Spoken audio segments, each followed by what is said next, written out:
Hey everybody, this is Rich and you're with Beekeeping with Rich. My companion today is Tweezer. There's a reason he's here. I don't just keep bees. I have always kept birds. Since I live in the tropics, it's particularly easy to do. This is an unintended video here this morning because of something that happened yesterday, or a couple of days ago. I was making an ointment from a recipe that was given to me by a friend.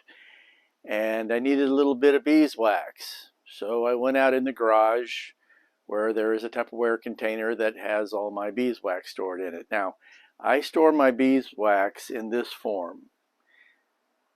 Many years ago, I ordered this full-size soap mold from China in silicone.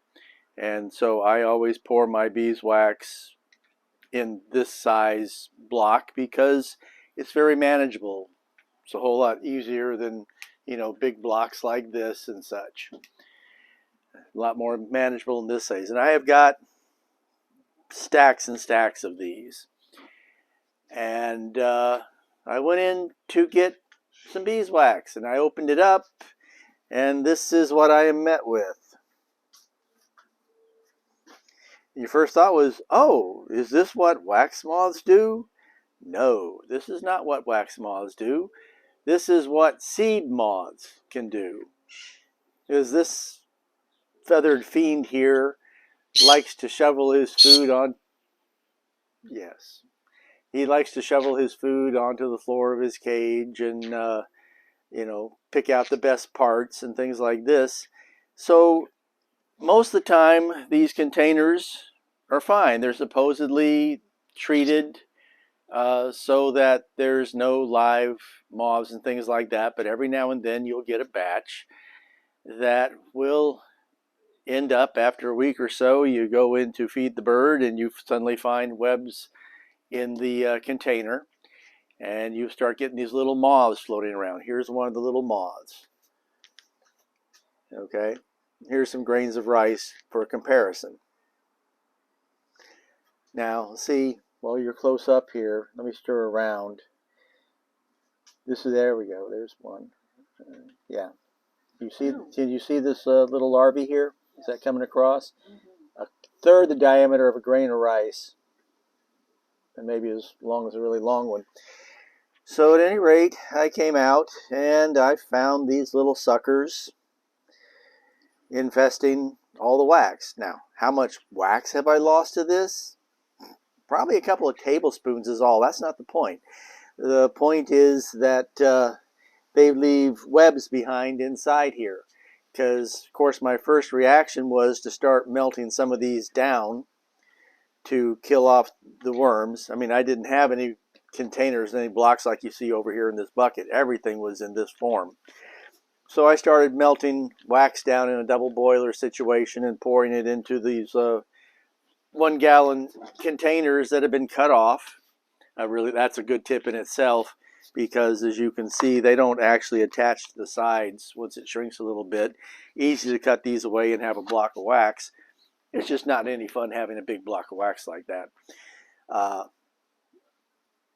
But just as a tip, if you have birds and if you ever see seed moths, you need to keep a tight lid on your wax so that seed moths can't get into it.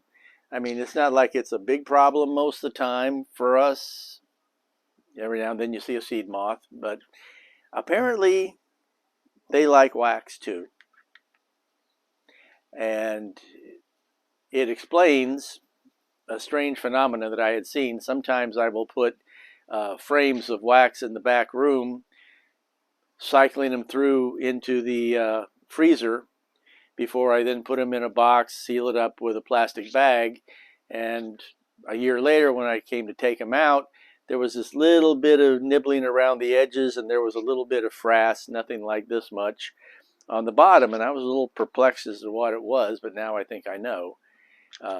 It was probably a seed moth got into that box at some point, and before the paradichlorobenzene gases killed them, they had a little bit of fun.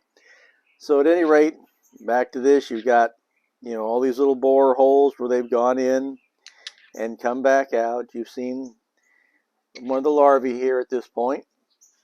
Just something to be aware of. It never occurred to me that the seed moths would like wax. And what do you do? Well, the easy thing to do is throw it in the freezer. All these blocks that I haven't melted down are going to go in the freezer because, not today because it's kind of overcast, but sometime here soon. I've had requests to see my solar wax melter in operation. At the moment, we don't have the editing ability to start and stop, start and stop, start and stop, which we would need for that. We'll have it soon. So I'm preserving some of the wax here so that I can put it in the solar wax extractor and let you guys see the wax extractor in operation. In the meantime, I'll just throw it in the freezer. That'll wipe out the worm, presumably. I haven't studied the life cycle of this, but if 2 days in the freezer kills off the wax moth, I presume 2 days in the freezer would kill off this stuff too. Well, you got a larvae you can experiment on. Yeah.